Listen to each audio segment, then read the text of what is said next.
when I read the decision denying the interim release, isa po yan dun sa sinabi na grounds why they denied it. Malakas yung impluensya. Eh sabi ko naman, pag malakas yung suporta, pagdadasal para sa isang tao, ditine, naniniwala sa sila dun sa tao na yon, don't take it against that person.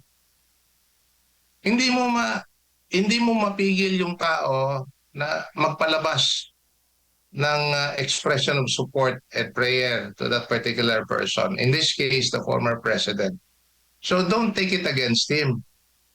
Uh, if there's so much support, you might consider it as influence. Pero uh, sa kalagayan niya, narinig niyo ba sa kanya na, o sige, marami akong suporta. Habulin niyo yung mga nag-file ng kaso sa akin. Wala kang marinig sa kanya.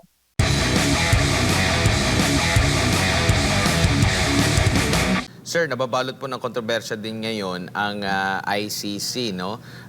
Maliban doon sa pagkaka-involve nga kay former President Rodrigo Duterte, yung pag-question sa kanila pong jurisdiction, pinatawan po sila ng sanction, ginawa pang wanted ng US yon, ginawa pang wanted ng Russia, at marami din pong mga bansa na ayaw na rin na magpasakop or umatras na sa kanilang jurisdiction po, attorney. Sa tingin nyo po, may malaking tulong ito sa kaso po ni former President Rodrigo Duterte?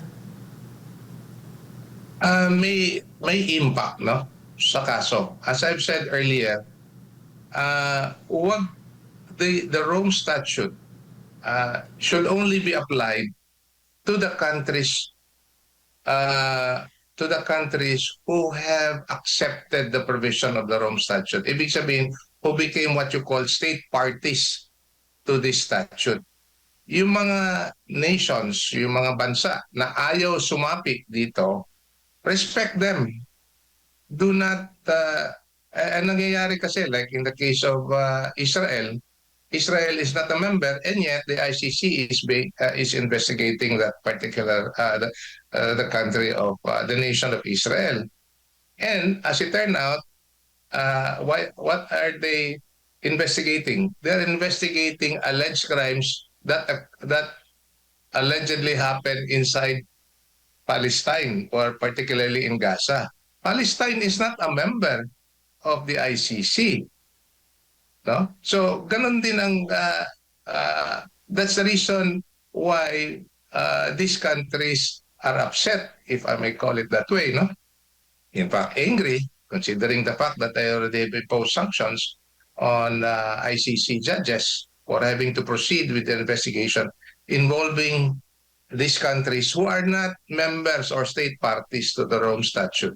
So yun po yung problema dito, kung bakit makikialam yung yung ICC sa mga bansa na hindi naman gustong sumapi dito sa provision under the Rome Statutes. Opo. And dito naman po sa nabanggit niyo po na overwhelming yung suporta, mahigit 9 na buwan na po na nakadetine ang dating Pangulo sa ICC.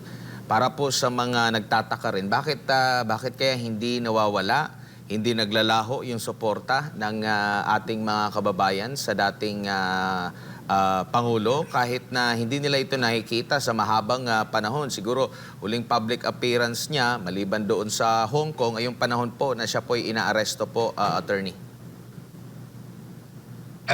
I'll put that into context, Edmar. Una, I came across with a survey dated May 2025. Yung survey na yan, siguro you can Google it, na nagtaka ako kung bakit in terms of trust rating, hindi naman siya Pangulo for the last 3 years, siya yung nasa taas. 65% if I may recall. Followed by VP Sara. Pangatlo sa baba, si President Bongbong.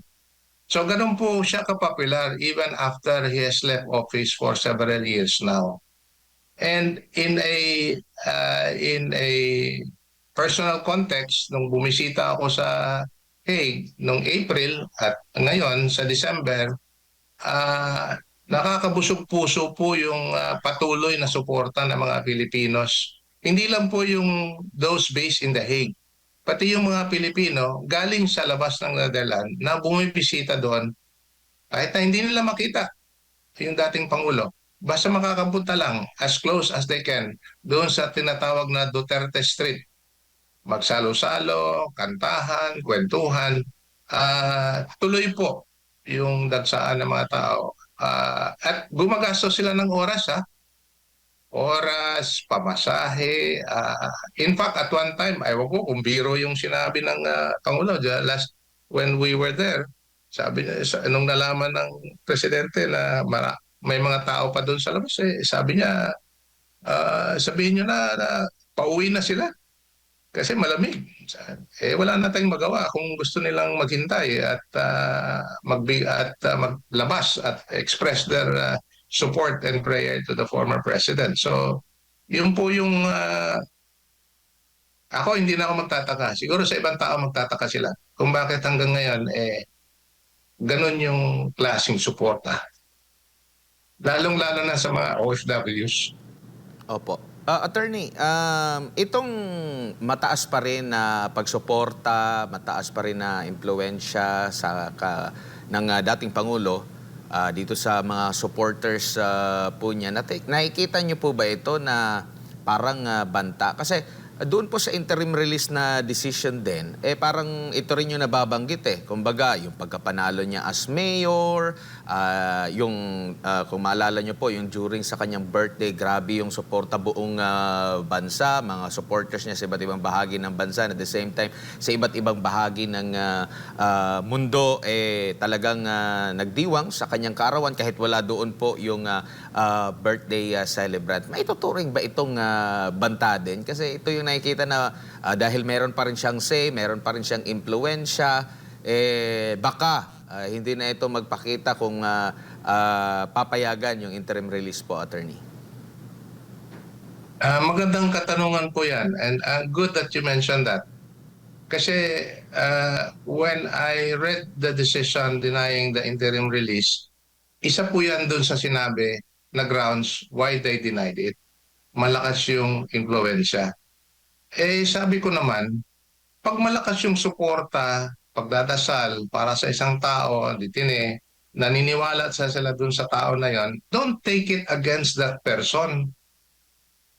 Hindi mo hindi mo mapigil yung tao na magpalabas ng expression of support and prayer to that particular person. In this case, the former president.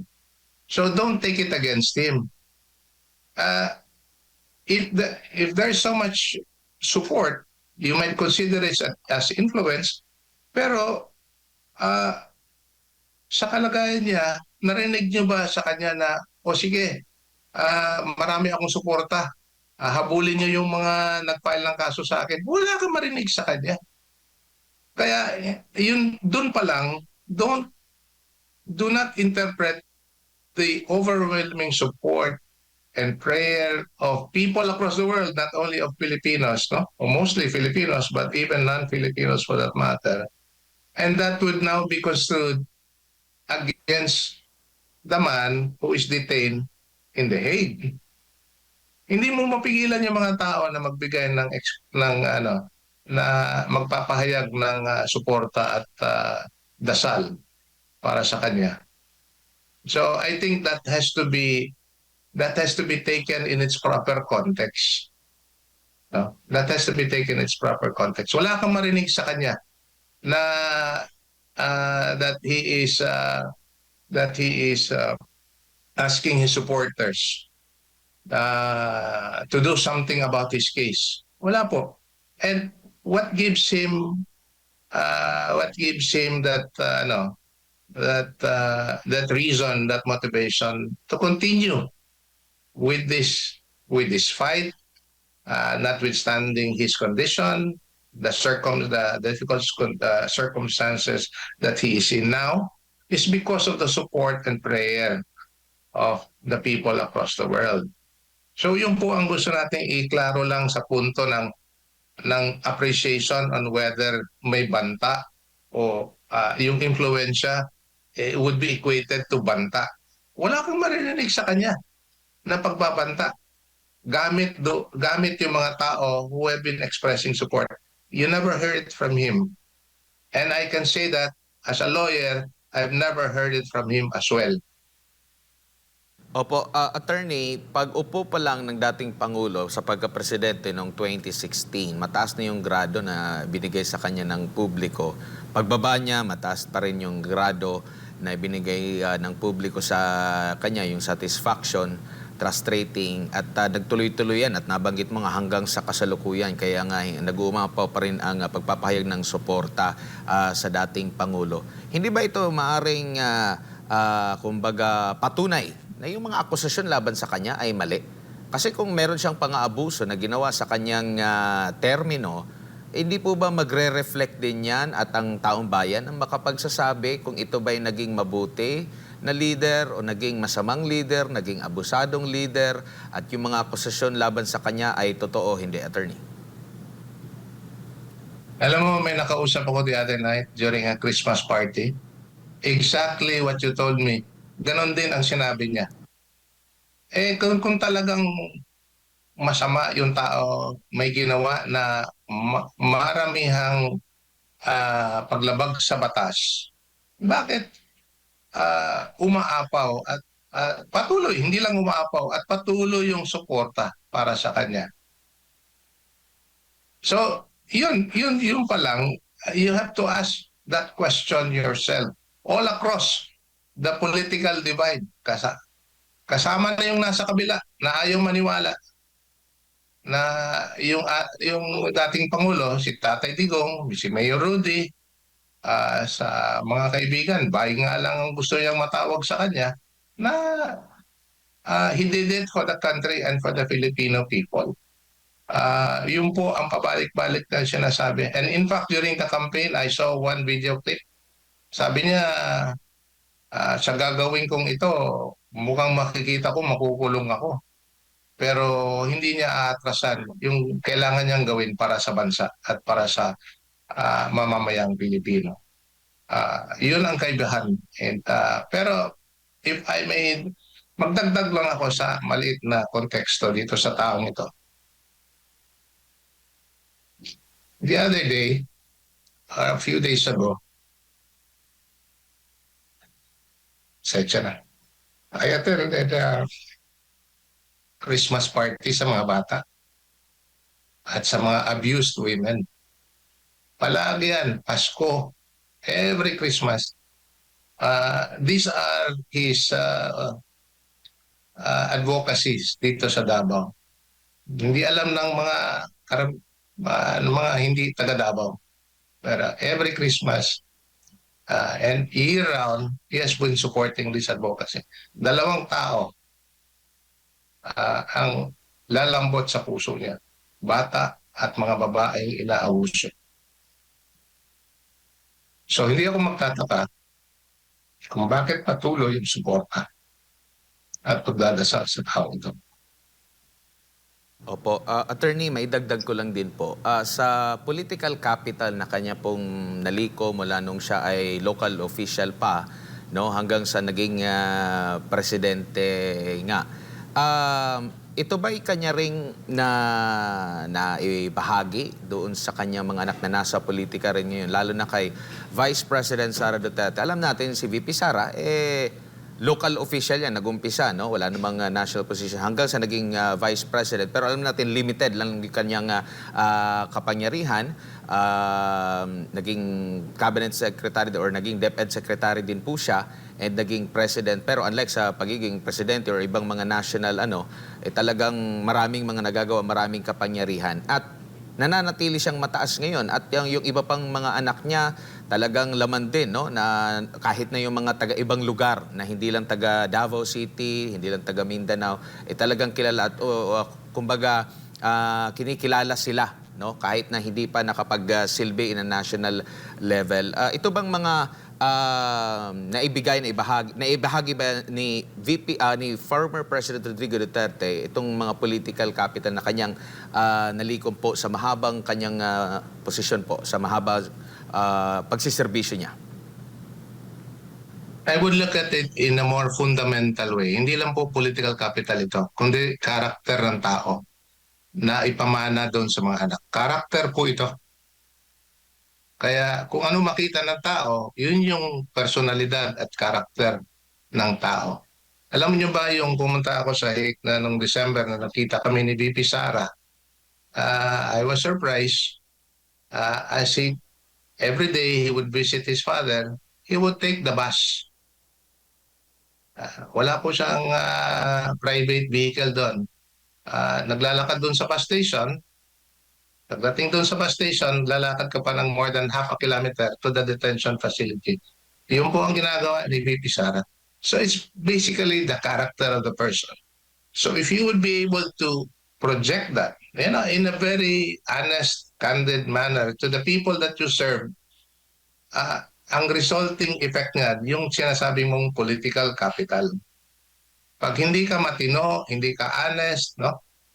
In your dealings with sa kapwa, sa tao. And in this case, yung sinisilbihan mo, ay wala talagang maniwala sa iyo. O kung meron man, yung doon sa baka makakakuha ng what you call people of vested interest, you know.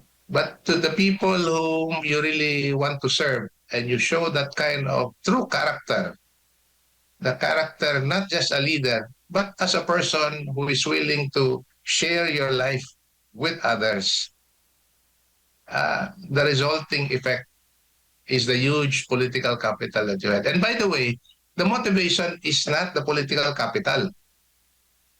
The motivation is simply to serve. Kung, it's simply wanting to do what is right sa kapwa mo. Yun yun. At nakita ko yan sa dating presidente. Nakita ko rin yan sa mga anak. Marami nagsasabi nga at I'm one of them. Baste is makita mo yung ama